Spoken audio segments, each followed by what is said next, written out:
ఈరోజు మనము చెక్కలు తయారు చేసుకోవటానికి ఎట్లాగో చూద్దామండి. స్టోర్ బియ్యం తీసుకొని శుభ్రంగా కడుక్కొని నానబెట్టుకొని ఆరబోసుకుంటే పిండి పట్టించుకుంటే ఇలాగొచ్చిద్దండి. ఇవి రేషన్ బియ్యంతో పిండండి. షాప్లో కూడా మీకు కావాలంటే అక్కడ దొరికిద్దండి. నేను పట్టించుకున్నాక ఇట్లాగా తెల్లగా చక్కగా ఇలా వచ్చిందండి. నేను 1/2 కేజీ సుమారు పిండి తీసుకున్నానండి. దీంట్లోకి మనము ఏమేమి వేసుకున్నామో చూద్దామండి. నేను అరగంట నానబెట్టుకున్న పెసరపప్పుని ఇలాగా తీసుకున్నానండి. ఈ క్వాలిటీ చూడండి, నాన్నాక ఇలాగ అవుతాయి. ఈ 1/2 కేజీ పిండికి ఇదిగో ఇన్ని తీసుకుంటున్నానండి. ఇవి కూడా ముందుగా వేసేద్దామండి.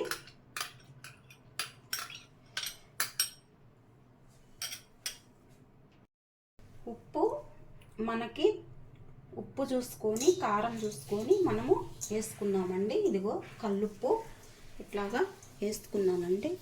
1 స్పూను వెన్న కూడా వేసుకున్నామండి. ఇప్పుడు ఈ పిండి 1/2 కేజీ కాబట్టి 1/2 కేజీకి నేను ఇంత వెన్న వేసుకుంటున్నానండి. వెన్న వేసుకోవటం వల్ల చెక్క టేస్ట్ బాగుంటుంది, కరకర కూడా లాడిద్ది.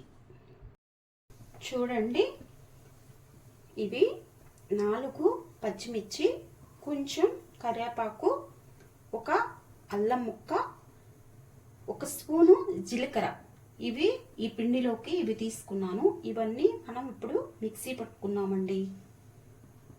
మిక్సీ పట్టుకున్నాక ఇదిగండి ఈ పేస్టు ఇలా వచ్చింది మనకి. ఇది కూడా వేసేసి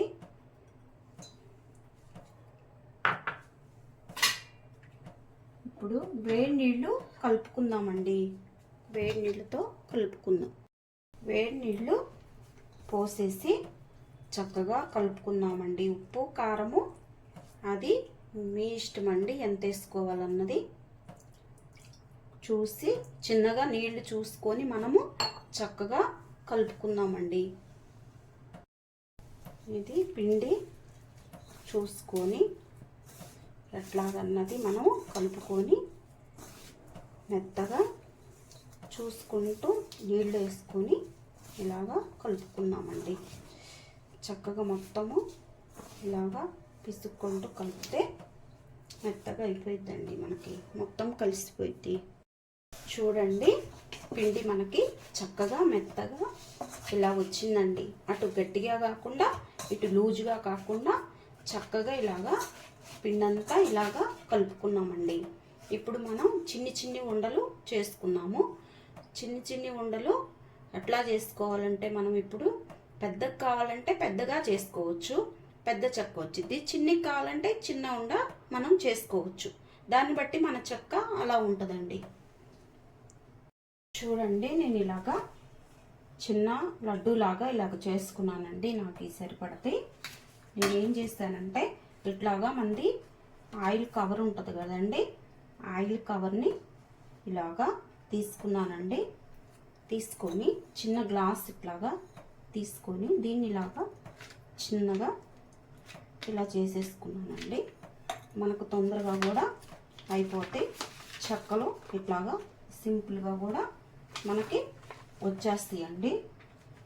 చూడండి, చక్కగా వచ్చేస్తున్నాయి. మళ్ళా ఇలాగా 4 కావాలంటే 4 పెట్టుకోవచ్చు. త్వరగా అయిపోవాలంటే ఇలాగ అనుకొని మళ్ళా చిన్న గ్లాస్ తీసుకొని ఇలా అనుకుంటే మనకి చక్కగా అయిపోతుంది. ఇసుగా అనిపించదు. చూడండి, నాకు చిట్టి చెక్కలు చక్కగా వచ్చేస్తున్నాయండి. మనకి అన్ని ఈ విధంగా చక్కగా ఫాస్ట్గా అనుకోవచ్చండి. చూడండి, నేను చెక్కలన్నీ ఇలాగా చేసి పక్కన పెట్టుకున్నానండి.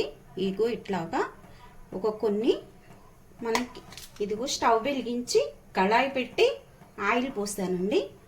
ఆయిల్ వేడెక్కిందో లేదో మనము ఇప్పుడు చూసుకోవటానికి చిన్న పిండిది బాల్స్ది ఇలా తీసుకొని చిన్న ఉండ వేద్దామండి. వేస్తే వెంటనే పైకి వస్తే ఆయిల్ వేడెక్కిపోయిందని మనకి తెలిసిపోయిద్దండి. ఆయిల్ వేడెక్కితే మనకు చెక్క కూడా చక్కగా వెంటనే కాలిపోయిద్దండి. ఇప్పుడు చూడండి నేను వేస్తున్నాను. మనకి ఆయిల్ వేడెక్కితే ఇలాగా వచ్చిద్దండి. మనము చిన్నగా ఇలాగా ఆయిల్ పైన పడకుండా చిన్నగా ఇలాగా వేసుకోవాలండి. మొత్తము ఇట్లా వేసుకుంటా ఉంటే మనకి కాగిద్ది చిన్నగా. అవి చిన్న మంట మీద చూసుకుందామండి. చూడండి మనకి వేయంగల్ని ఇట్లాగా పొంగుతా ఇలా వస్తున్నాయండి. చిన్నగా మనము ఇలా తిప్పుకుంటూ కలరు కొంచెం మారిన దాకా జాగ్రత్తగా చిన్నగా చూడండి ఎలా పొంగుతున్నాయో. నాకు చిన్న మంట మీద మనం ఇలాగా కాల్చుకున్నామండి. ఒక్కొక్కటి చూడండి నాకు అయిపోయినాక ఇలా వచ్చినాయండి. చక్కగా చిట్టి చెక్కలు గలగలలాడతా చక్కగా బాగున్నాయండి. ఇట్లాగా ఎంతసేపు అండి చక్కగా అయిపోయినాయి. ఇది 1/2 కేజీ పిండికి కొంచెం కరివేపాకు, కొంచెం అల్లం ముక్క, కొన్ని 4 పచ్చిమిర్చి తీసుకున్నాను. ఇలాగా ఎంతసేపు పట్టింది లేదండి. మన పిల్లలకి చక్కగా స్నాక్స్ లాగా చేసుకొని పెట్టండి. బయట తీసుకొచ్చే కన్నా ఎంతసేపు అండి ఇవి ఇలా కొంచెం కొంచెం చేసుకుంటే ఒక 4 రోజులు వస్తాయండి. నచ్చిందా ఫ్రెండ్స్? నచ్చిందని అనుకుంటున్నాను. చూడండి చక్కగా ఎట్లా ఇరిగిపోతున్నాయో క్రిస్పీగా. ఇట్లా నచ్చిందని ఫ్రెండ్స్ అనుకుంటున్నాను. నచ్చితే లైక్ చేయండి, షేర్ చేయండి, కామెంట్ చేయండి.